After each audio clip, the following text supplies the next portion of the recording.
तो देखिए चाल क्या होती है, इससे रिलेटेड क्वेश्चन कैसे आता है पहले बात करते हैं। कभी पूछ दिया चाल क्या है, वो तो ठीक है सूत्र से बन जाता है, लेकिन उसके साथ पूछ दिया एक समान चाल को समझाइए, असमान चाल को समझाइए, औसत चाल को समझाइए, तात्क्षणिक चाल को समझाइए। जब चाल के साथ ये शब्द जुड़ते हैं तो फिर हमारा दिमाग काम करना बंद कर देता है। तो उसको समझना है ये सारी चीज़ें एक जैसे हैं, चाहे चाल का हो, चाहे वेग का हो, चाहे त्वरण का हो। तरीका देखेंगे बड़े आसानी से समझ में आ जाएगा। मैं तो ये बोलता हूँ कि जब भी आप कोई चीज़ पढ़ते हो केवल आप सूत्र में जाओ, सूत्र बन गया माने सारा कुछ आपसे क्या हो जाएगा, बन जाएगा। तो चाल बराबर क्या होता है, यदि मैं सूत्र में लिखूं तो चाल बराबर क्या होता है, दूरी बटे समय, ये सूत्र होता है। अब इसके हिसाब से हमको क्या करना है, परिभाषा बना देना है। परिभाषा क्या बनेगी, ये जो लाइन होती है इसको हमारे फिजिक्स में एकांक बोला जाता है। क्या बोला जाता है, एकांक। तो एकांक समय में चली गई दूरी को चाल कहते हैं। वस्तु सामने जोड़ देना, वस्तु ही कोई चलेगी, तो वस्तु द्वारा एकांक समय में चली गई दूरी को चाल कहते हैं। परिभाषा याद हो गई। तो परिभाषा के लिए आप क्या याद करोगे, सूत्र। अब आप लोग एक साथ बोलोगे, जहां हाथ रखूंगा वहीं बोलना, आगे नहीं बोलना है। हाँ, यहाँ समय में नहीं रखा मैंने हाथ, ये क्या हो गया, एकांक समय में चली गई दूरी। थोड़ा शुरू में वस्तु जोड़ देना, वस्तु द्वारा एकांक समय में चली गई दूरी को चाल कहते हैं। इतनी सी परिभाषा बन जाएगी। ठीक है, क्लियर हो गया। ठीक है, अब देखिए चाल के लिए सूत्र क्या है। चाल को हम दर्शाते हैं किससे, v से, है ना। दूरी के लिए हम क्या लिख रहे हैं, s, और समय के लिए क्या हम लिखते हैं, t, है ना।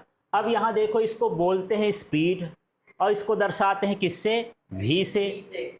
तो इसको वेग नहीं समझना है, वेग को भी v से दर्शाएंगे तो कंफ्यूजन हो जाएगा कि कहाँ है चाल कहाँ है वेग। सूत्र दोनों का एक जैसे, ये परिमाण भर है, उसका मान भर है। यदि हम साथ में दिशा बता देंगे तो यही सूत्र क्या कहलाने लगेगा, वेग कहलाने लगेगा। पर अब वेग का आगे देखेंगे। अब मैं बोला था यार इस सूत्र से परिभाषा भी बनाना है, मात्रक भी बनाना है, विमीय सूत्र भी बनाना है, सदिश सदिश भी, सब यही बताता है। इससे नाता जोड़ लो, ये सारा कुछ बता देगा। अब मैं इसका मात्रक पूछना चाहता हूं, तो बताओ मात्रक क्या हो जाएगा भाई, दूरी का मात्रक, मात्रक m, और समय का मात्रक s। तो इसका SI मात्रक क्या हो गया, मीटर प्रति सेकेंड। याद करना है क्या, इसको नहीं याद करना है, इसको याद करना है। ठीक है, अब मैं बात करता हूं विमीय सूत्र की। तो दूरी का विमीय सूत्र क्या है, L, और समय का क्या है, T। तो क्या बन गया, LT-1। इसका विमीय सूत्र देख लो, LT-1। यदि यम जबरदस्ती लिखे इसके भीतर तो यम को क्या लिखेंगे, उसकी घात 0 हो। तो समझ गए हो अब। ठीक है, अब मुझे ये पता करना है कि ये अदिश है कि ये क्या है, सदिश है। तो इसको पता कर लो, दूरी कौन सी राशि होती है, अदिश। समय भी क्या होता है, अदिश। सदिश का तो इसमें कोई नामो निशान नहीं है, तो सदिश कहाँ से हो जाएगा, माने ये कैसी राशि है, अदिश। अदिश का भी पता इसके सूत्र से पता चल जाएगा, क्योंकि दूरी अदिश है, समय अदिश है, तो ये भी क्या हो जाएगा, अदिशय होगा। ठीक है, और यह सदैव कैसा होता है, धनात्मक होता है। ये क्लियर हो गया। अब हम बात करते हैं औसत चाल की। ये जो सूत्र लिखा है इसमें कुल शब्द जोड़ देना है बस, है ना। वस्तु द्वारा चली गई कुल दूरी, और बटे में क्या हो गया, कुल समय अंतराल। कुल समय है ना, वो कुल तय की गई दूरी और कुल समय अंतराल जोड़ोगे तो क्या हो जाएगा, औसत चाल। ये तो सूत्र लिखा है, लेकिन इसकी परिभाषा बनाना हो तो कैसे आ जाए कि औसत चाल किसे कहते हैं। तो ये लिख देना, वस्तु द्वारा कुल तय की गई दूरी और कुल समय अंतराल के अनुपात को, ये क्या कहलाता है, बटा माने क्या हो गया, अनुपात को क्या कहेंगे, औसत चाल। पर औसत की जरूरत क्या पड़ती है, औसत हम क्यों निकालते हैं, 10वीं में पढ़े हो ना माध्य लास्ट वाले चैप्टर में, तो वहां समझे होगे भला औसत क्यों निकालते हैं। अच्छा चलिए मुझे ये बताना, यदि ये 6 गर्ल्स हैं और किसी 50 मार्क्स का जो पेपर है उसमें 40 40 40 नंबर सभी ने पाया, है ना, इसका औसत क्या होगा, हाँ, ये तो कर देंगे, सभी संख्याओं को जोड़ देंगे और बटे में क्या कर देंगे, 6 कर देंगे। ये गलत हो गया यहाँ, यही आपने 10th में नहीं समझा है। ठीक है, आपने सूत्र समझा है पर औसत का इस्तेमाल कब करना है ये नहीं समझा है। औसत यदि इनका निकालोगे भी तो 40 आएगा। सबका मान कितना है, 40, तो हम उसको जोड़ेंगे, फिर 6 का भाग करेंगे और औसत 40 आएगा, तो हम काहे निकालेंगे भैया, वो तो पहले से पता है।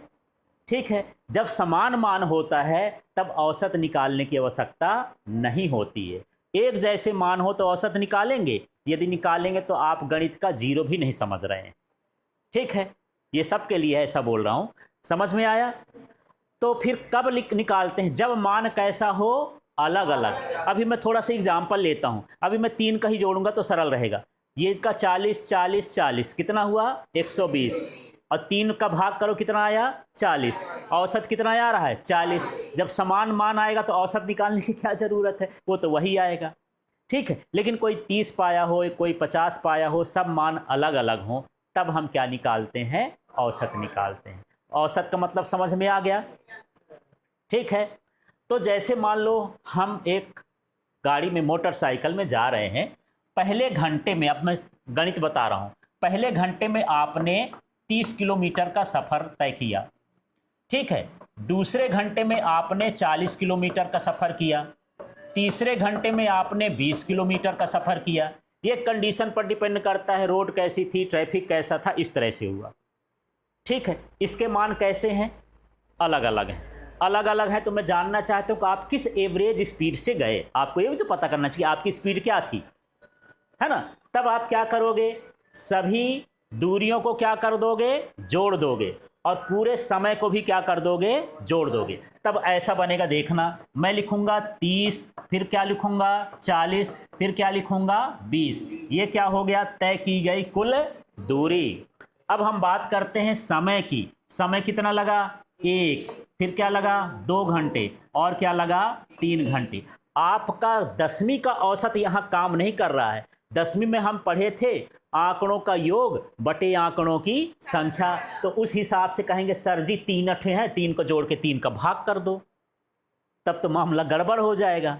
ये सूत्र कुछ और कहता है, ऊपर हमको क्या लेना है, कुल दूरी, और नीचे क्या लेना है, कुल समय लेना है। 10वीं जैसे औसत नहीं निकाल नहीं रहा है, इसका सूत्र कुछ और है।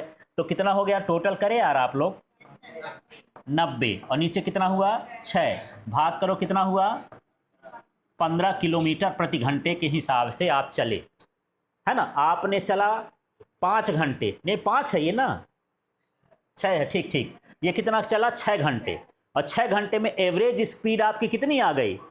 आप बोले सर मैं तो 30 चल रहा था, फिर इसके बाद 40 चला, फिर इसके बाद 20 चला। अब मैं जानना चाहता हूँ एवरेज पर घंटे में कितना चला, तो पर घंटे आप कितना चले, 15 किलोमीटर प्रति घंटे के इस से चले। इससे हमको क्या पता चल जाता है, हम ये जानते हैं कि यदि मान लो मुझे लंबी दूरी तक जाना है, मैं कार से जा रहा हूँ या किसी से जा रहा हूँ, तो मैं हिसाब लगाता हूँ कि यार मैं 4 घंटे में पहुँच जाऊँगा। मैं तो 80 की स्पीड से गाड़ी चलाता हूँ, लेकिन बाद में पता चला कि बीच में रोड ख़राब है, फिर मुझे शहर से गुजरना है तो वहाँ का स्पीड कुछ और हो जाएगा, तो मैं 80 से नहीं चल पाऊँगा, तो कितने एवरेज से चलूँगा। तो हिसाब लगाओगे कि हाँ मैं 1 घंटा इतने स्पीड से जाऊँगा, फिर 1 घंटा इतने से जाऊँगा, सबका जोड़ दोगे, आप एवरेज निकाल दोगे, तो आपको पहुँचने का टाइम पता चल जाएगा कि कितनी देर से पहुँचोगे। आप कभी देखना, गूगल में जब आप सर्च करते हो कि मुझे इस जगह पर जाना है, आपने ड्राइव चालू किया, ठीक है, अब ड्राइव चालू किया तो एवरेज स्पीड भी बता देता है कि आपको 200 किलोमीटर तक जाना है और आप इतने टाइम पर पहुंच जाएंगे। वो बताता है कि 40 किलोमीटर प्रति घंटा। अब मैं तो बहुत होशियार, मैं तो मानता हूं कि यार मेरी गाड़ी 80 से जाएगी, 60 से जाएगी, उससे नीचे जाएगी नहीं। तो जब मैं 60 के ही स्पीड से जा रहा हूं तो ये 40 क्यों बता रहा है। वो जानता है कि इस रास्ते में कहीं पहाड़ पड़ेगा, कहीं ट्रैफिक पड़ेगा, कहीं जाम पड़ेगा, सब मिला के क्या हो जाएगा, तुम्हारा 80-40 सब बेकार हो जाएगा, क्या आ जाएगा 40 आ जाए, उस हिसाब से कैलकुलेट कर देता है। तो इसलिए एवरेज स्पीड की ज़रूरत पड़ती है। समझ में आया। तो एवरेज कब निकालते हैं, एवरेज कब निकालते हैं, जब मान कैसे हों, अलग अलग, तभी औसत निकालने की ज़रूरत होती है। एक जैसा है तो औसत निकालने की ज़रूरत नहीं है। मैं बोलूं कि मैं 80 के स्पीड से 4 घंटे तक चला, तो सीधे उनमें औसत नहीं निकालना है, सीधे भाग कर दोगे, गुणा कर दोगे, उनका टोटल स्पीड वो डिस्टेंस मिल जाएगी, ऐसे करके।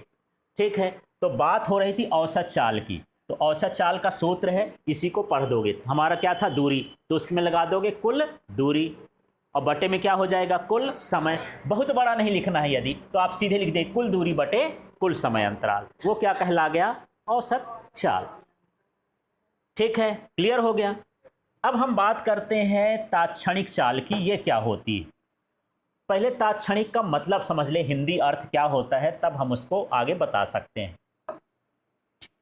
तो यहां पर तात्क्षणिक का मतलब होता है तुरंत, उसी क्षण। इसमें से कौन कौन लोग मोटरसाइकिल चलाते हो, मैक्सिमम लोग चलाते होगे। जैसे गाड़ी चालू करते हो अपनी स्पीड देखते हो, है ना, कभी बीच बीच में कभी देखो किस स्पीड से जा रहा हूं। जब आप तुरंत देखते हो तो वो क्या कहलाया, तात्क्षणिक। उसका मान थोड़ी देर बाद क्या हो जाएगा, बदल जाएगा। जैसे मैं बोलूं मुझे ये बताओ कि ये कितना बज के कितना सेकंड हुआ, है ना, जब तक आप बताते हो 20 सेकंड, तब तक क्या हो जाता है, मैं देखा अरे नहीं यार गलत बता रहे, 21 सेकंड हुआ। वो उस क्षण तो बदल गया। तो जो तुरंत की चाल होती है, उसी क्षण की चाल होती है, उसको हम क्या बोलते हैं, तात्क्षणिक चाल। तो क्वेश्चन आता है कि जो वाहन में स्पीडोमीटर लगा होता है वो क्या बताता है, औसत चाल बताता है कि एक समान चाल बताता है कि असमान चाल बताता है कि तात्क्षणिक चाल बताता है। उस क्षण आप किस स्पीड से चल रहे हो वो बताता है। आपने एकदम से ब्रेक मार दिया, स्पीड स्लो कर दिया, कितना देख लिए कि ये 60 का 80 हो गया, 80 से वो उस क्षण उसकी क्या हो गई, स्पीड हो गई। तात्क्षणिक का मतलब उसी क्षण, थोड़े क्षण में कितनी स्पीड है। ठीक है, उसको हम क्या बोलते हैं, तात्क्षणिक चाल। तो क्या है, किसी क्षण वस्तु की चाल को क्या कहा जाता है, तात्क्षणिक चाल। अब मैं सूत्र पढ़ाया ये S/T, यहां एक ठो और पैदा हो गया, ds/dt। अब ये d क्या है और dt क्या है। ठीक है, अब समझना, यदि किसी चीज में किसी चीज का मान बहुत छोटा हो जाए, तब हम उसके सामने क्या लगाते हैं, d। अब ये ds अलग नहीं पढ़ोगे, d अलग नहीं पढ़ोगे, हम ऐसे बोले ds/dt, गलत हो गया, इसको सीधे बोलोगे ds। ये क्या है, dt। यदि मैं जा रहा हूं तो यदि इसमें एक कचरा चिपका है तो वो भी मेरे साथ जाएगा, है ना। तो जो कचरा है ना मेरे शरीर में, वो क्या कहलाया, डी कहला गया, छोटा सा टुकड़ा कहला गया मेरे शरीर का, वो छोटा सा भाग। तो ds माने क्या होता है, डी माने क्या होता है, छोटा। इसमें जहां भी डी जुड़ जाए माने उसका भाग क्या हो गया, बहुत छोटा हो गया। ठीक है, तो अब यहां पर कभी ऐसा भी आएगा कि ये ds/dt भी लिखा है, यदि ये dx/dt भी लिखा है तब भी वही मान लेंगे, क्योंकि हम विस्थापन को यश से भी लिख देते हैं, x से भी लिख सकते हैं, y से भी लिख सकते हैं। तो जो यदि मान बदला हो तो आपको समझ लेना है कि जब d लगा है मतलब ये क्या कहलाया, तात्क्षणिक चाल। समझ में आया। ठीक है, तो चलिए थोड़ा सा चाल की चीज़ों को रिवाइज करते हैं। मुझे ये बताओ चाल का सूत्र क्या होता है, नहीं सूत्र दूरी बटे समय। परिभाषा क्या लिखेंगे, हाँ, किसी वस्तु द्वारा एकांक समय में चली गई दूरी को चाल कहते हैं। इसका मात्रक क्या है, ये आया कैसे, दूरी बटे समय से। इसका विमी सूत्र क्या है, ठीक, ये भी कहाँ से आएगा, सूत्र से।